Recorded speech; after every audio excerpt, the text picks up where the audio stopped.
Welcome to another episode of Tom TV, where we bring ideas that truly matter to you. Today we are at Livewired Public Relations, here to interview the MD, Janine Lloyd. Janine, please can you tell our viewers who is Janine Lloyd? Who am I? Yes. We should ask some other people out there in the office. No, seriously, I would say I'm a natural born communicator.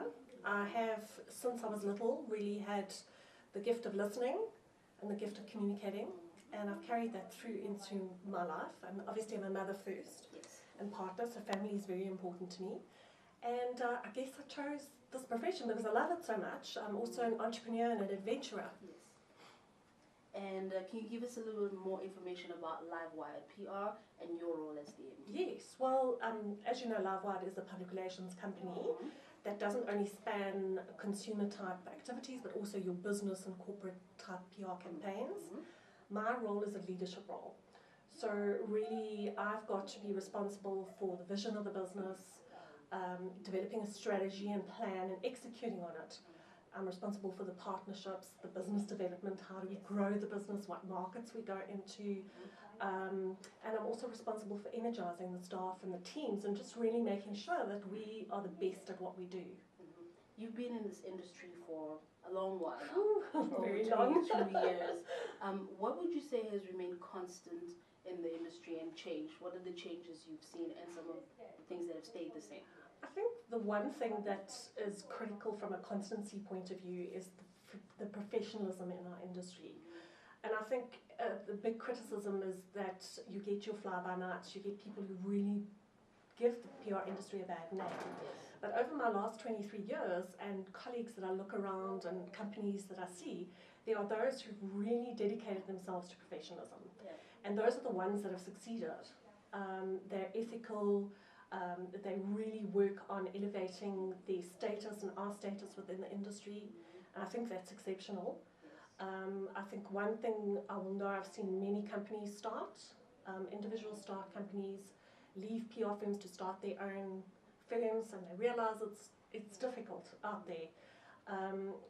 But the ones who get it right, the ones who understand the role of PR and do it properly are the ones who stay. And for me, that's very exciting.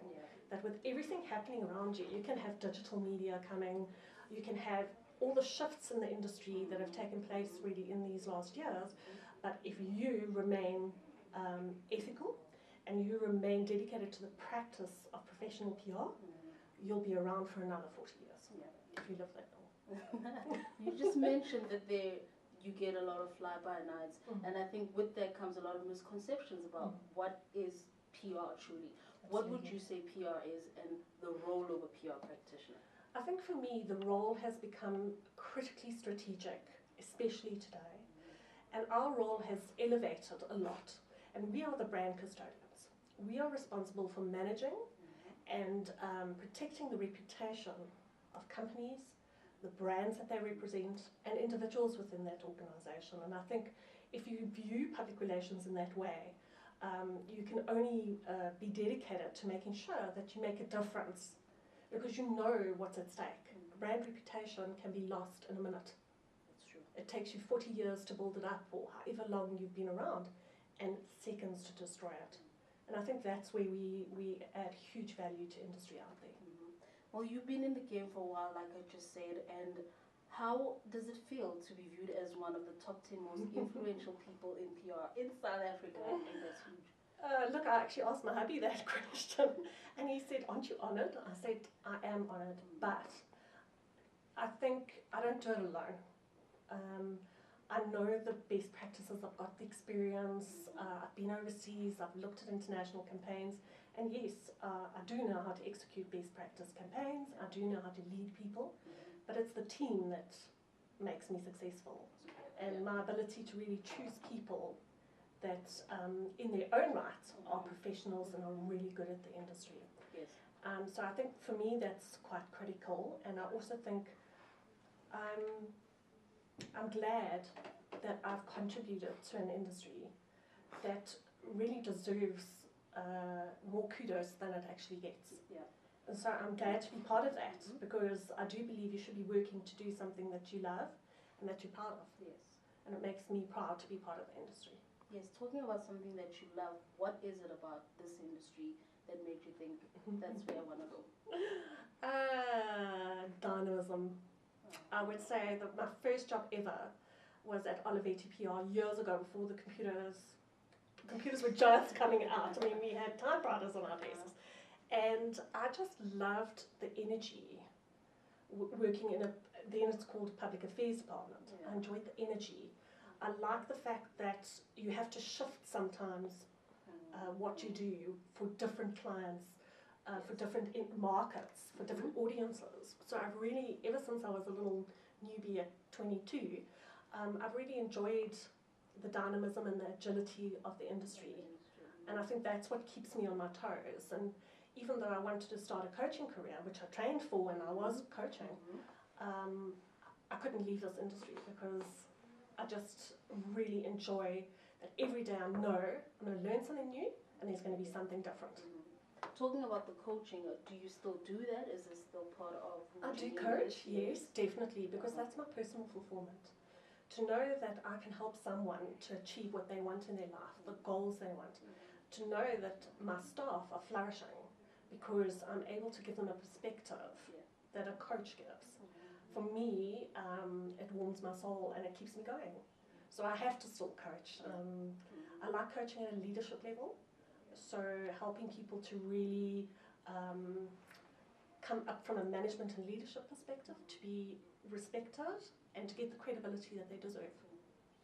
In closing, Janine, can you give our viewers within the PR and communications industries just some tips on how to become exceptional PR practitioners and how to remain relevant within the industry? Okay, so there are, I actually thought about 6 things, so hopefully I can get them all right. The one I think that is critical is ethics. I think in our industry where we are bashed, I mean, we know that, it's been around for years. If we remain ethical to the practices of public relations and PRISA is an institute you have to belong to, join up, become part of PRISA, and really understand what it means to be an ethical PR practitioner. Tell the truth, be open and honest, transparent. I think those are critical elements of any really, really good PR practitioner. Secondly, I'd say keep abreast of everything. Read, read, read. I mean, we get so much on the internet. If you've got an iPad, you've got a flip pad, just really keep abreast of what's going on. Take as many courses as you can. I know the digital space is relatively new, although it's common practice now. Still understand what's happening in the industry, what changes are taking place technically. Put yourself through the courses and look at ways of advancing it, because one thing, you can't learn enough in this industry. If you think you know everything, stop, okay? Because you will never know everything. If you become arrogant, this industry and your clients will weed you out as soon as possible. So remain humble and learn and grow as an individual and as a person. Number 3 was listen. I think that's quite critical. A lot of us forget to listen. Okay, and if we stop asking our customers what they want, and our customers are not just the people who pay us, but it's the stakeholders. If we stop asking the shareholders, the employees, the media, what it is that they want, then we lose relevance in the industry. So listening is a critical part. I know we have bubbly, vivacious people who love to communicate and talk, but as I say to most of my staff, sometimes just listen and get some perspective. Another thing that's critical is PR measurement. I challenge every PR professional in this industry to really get together with your peers, network with other agencies, and help develop the standard that we need for PR measurement in this industry to elevate us so that companies do see the value in what we do. If we're not measuring properly, if we're not demonstrating the value of what we do, then our industry will die.